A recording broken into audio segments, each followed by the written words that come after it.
How much are you paying? For powdered milk? Not for muscle. Not for transformation. Not for discipline. Just powdered milk. Every year, millions of gym adults spend hundreds, sometimes thousands of dollars on whey protein. And most of them never calculate what they're actually buying. They compare flavors. They compare influencers. They compare packaging. But they never compare the one number that matters. Cost per gram.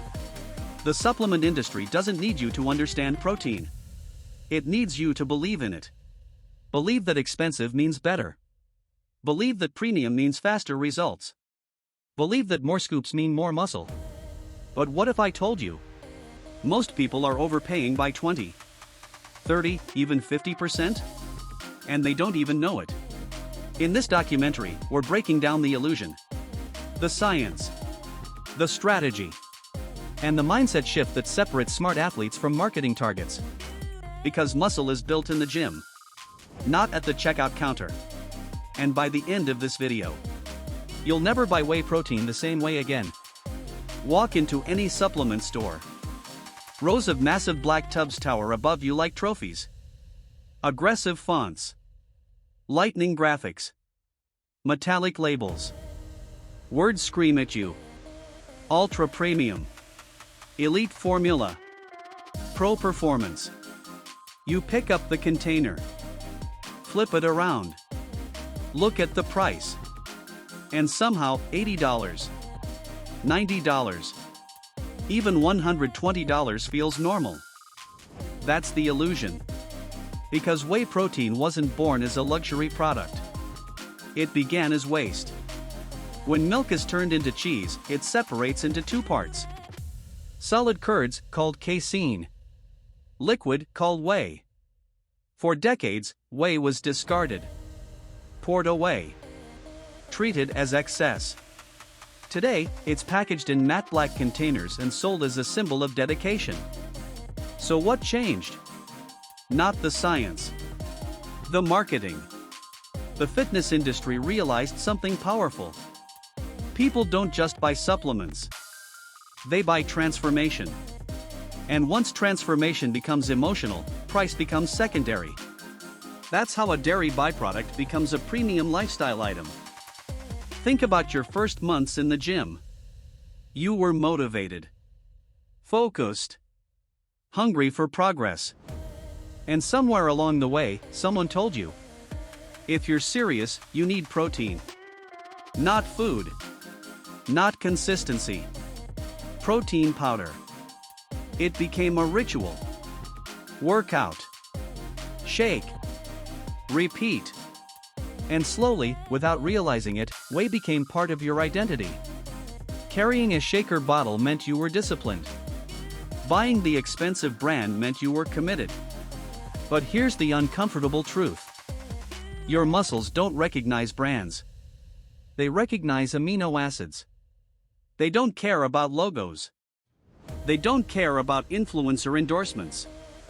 They don't care about packaging design. Muscle growth is biological, not emotional. Yet the industry sells protein emotionally.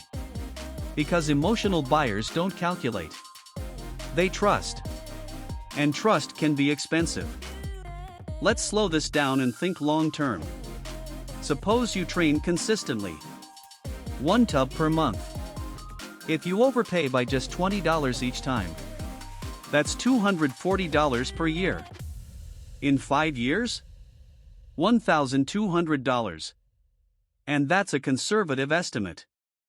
Many people overpay far more. Now imagine investing that difference. Or upgrading your diet quality instead. Or hiring a professional coach. The problem isn't whey protein itself. Whey protein is effective. It's convenient. It works. The problem is uninformed purchasing. Most gym adults compare brands by flavor, influencer popularity, container design. Almost no one compares cost per gram of actual protein.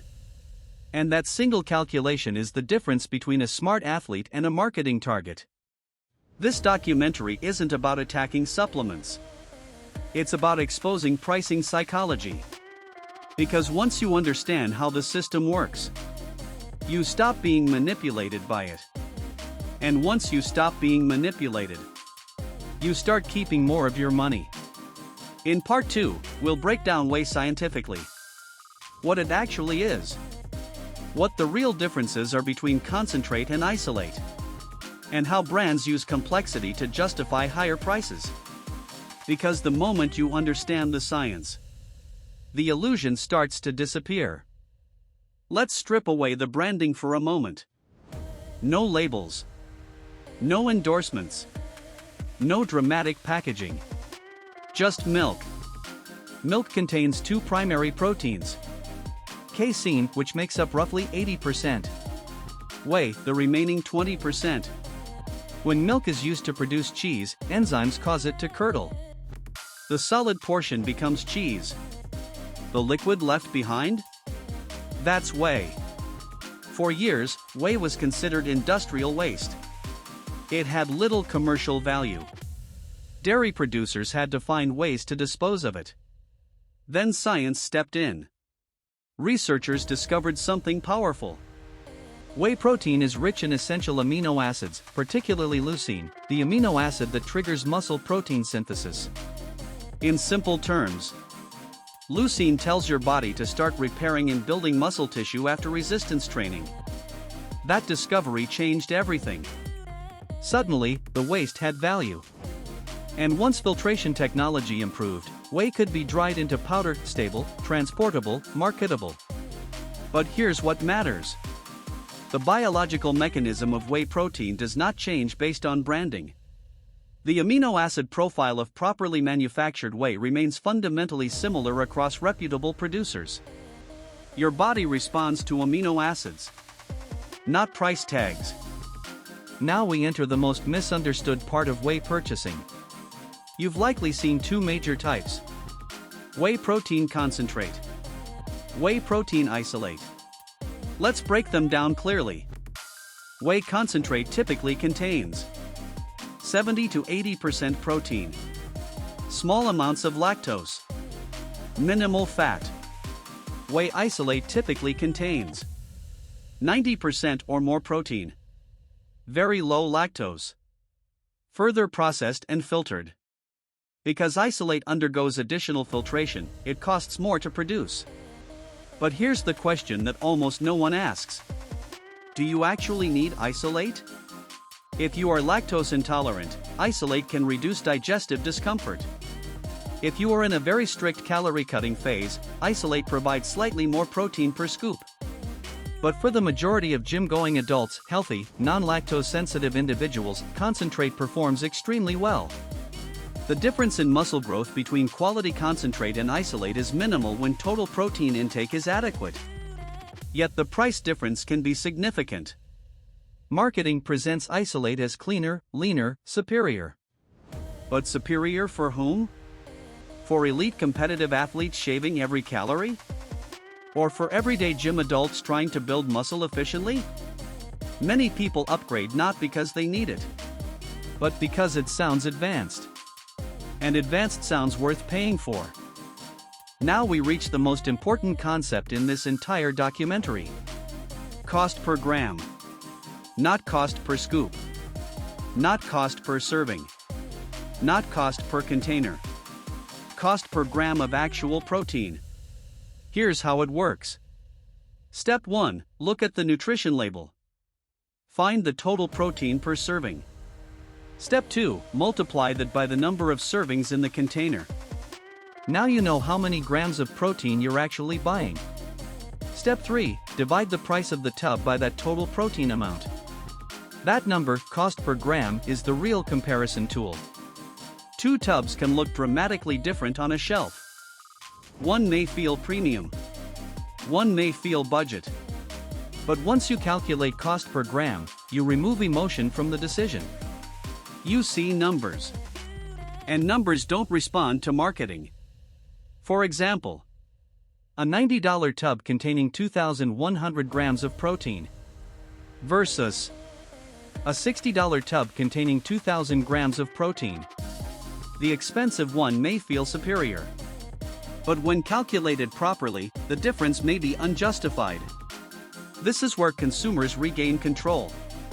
Because once you evaluate protein like an analyst instead of a fan, you stop paying for aesthetics. You start paying for efficiency. And efficiency builds both muscle and financial stability. In part 3, we'll move from theory to strategy. When to buy. Where to buy. How to combine food and supplements. And how to avoid the modern influencer trap that silently inflates your costs. Because understanding the science is one thing. Applying strategy is what actually saves money. Most gym adults buy whey protein emotionally. They run out. They panic. They buy immediately, whatever the current price is. But supplement pricing is not random. It follows demand cycles. Prices rise during New Year resolution season, pre-summer body season, major fitness trends. Why? Because motivation spikes. And when motivation spikes, urgency increases. And urgency kills negotiation. But during Black Friday, end-of-year inventory clearance, large holiday sales, warehouse liquidation events, prices drop. Not because quality changed. Because supply must move. Smart buyers don't purchase when they're desperate. They anticipate. They track prices. They buy in strategic windows. Just like investors don't buy stocks at emotional peaks. Disciplined athletes don't buy supplements at motivational peaks. Planning saves money. Impulse drains it. Here's something rarely discussed in supplement ads. Whey protein is convenient. But it is not irreplaceable.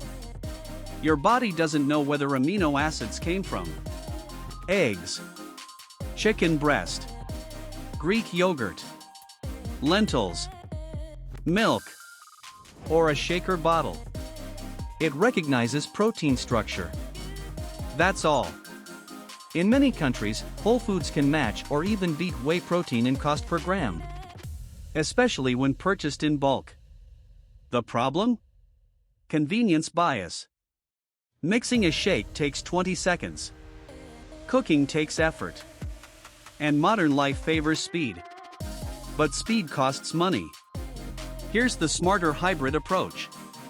Use whey strategically, not habitually. 1 scoop post-workout for convenience. The rest of your daily protein from affordable whole foods. Instead of 3 scoops per day out of routine.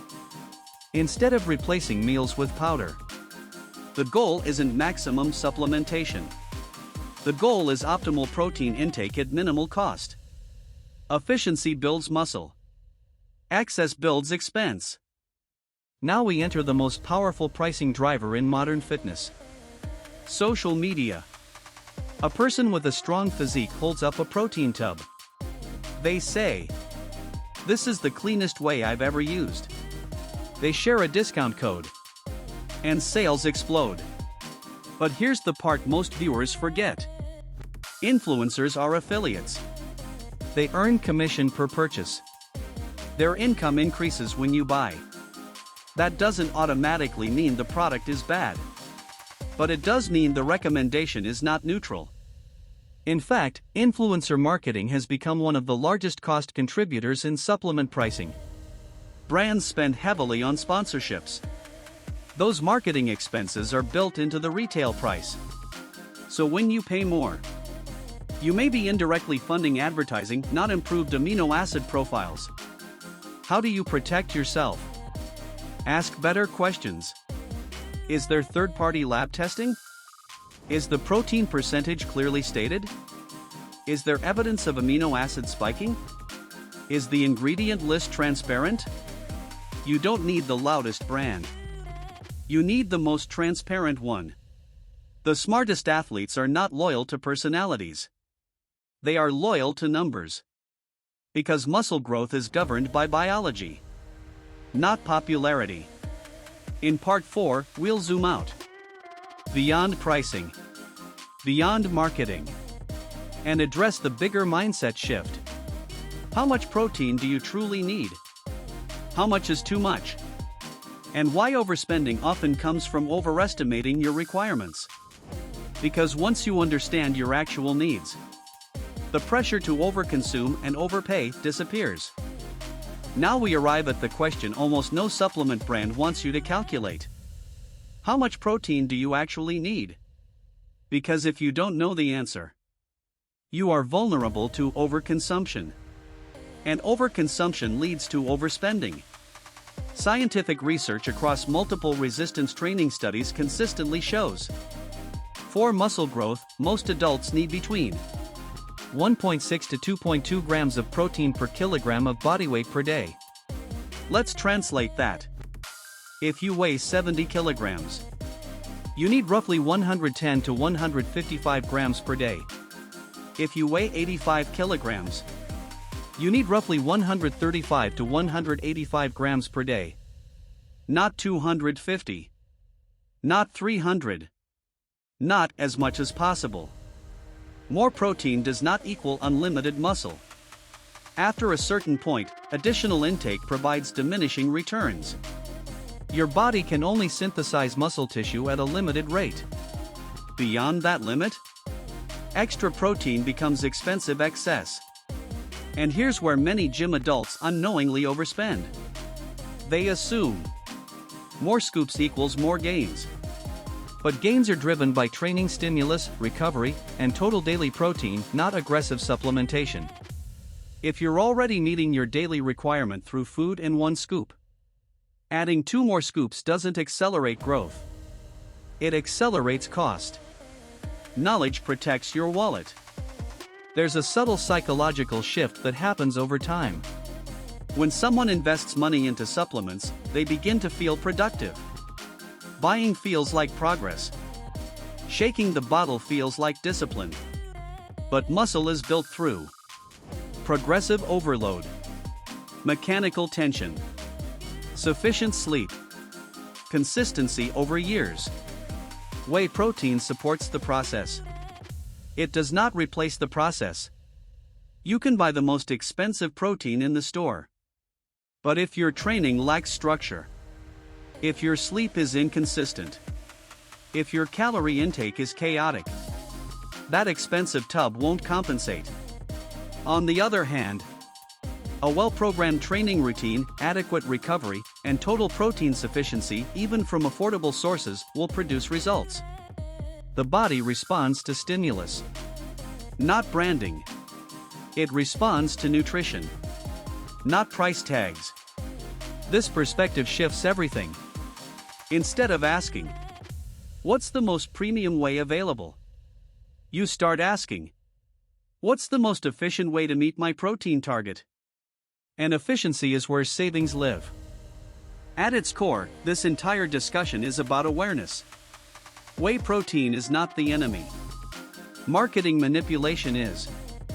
You don't need to eliminate supplements. You need to approach them strategically. Calculate cost per gram. Buy during discount cycles. Balance food and supplementation. Avoid emotional purchases. Understand your actual protein needs. And most importantly, separate identity from consumption. You are not more serious because you buy the most expensive brand. You are not more dedicated because your tub is larger. Discipline is measured in consistency, not container size. The smartest athlete in the room isn't the one spending the most. It's the one thinking the most. The one who understands that small monthly savings compound into long-term financial strength. The one who builds muscle and financial discipline at the same time. Because strength isn't only physical.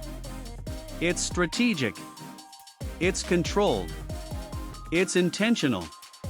And once you understand how the supplement industry prices emotion, you stop paying for it. You start paying only for what works. Whey protein is a tool, not a luxury symbol. Use it wisely. Buy it intelligently. Train consistently. Recover properly. And build muscle without building unnecessary expense. Stop overpaying. Start calculating. And let your discipline show in your results, not in your receipts. Subscribe Info Beyond Borders now for more mind-blowing knowledge.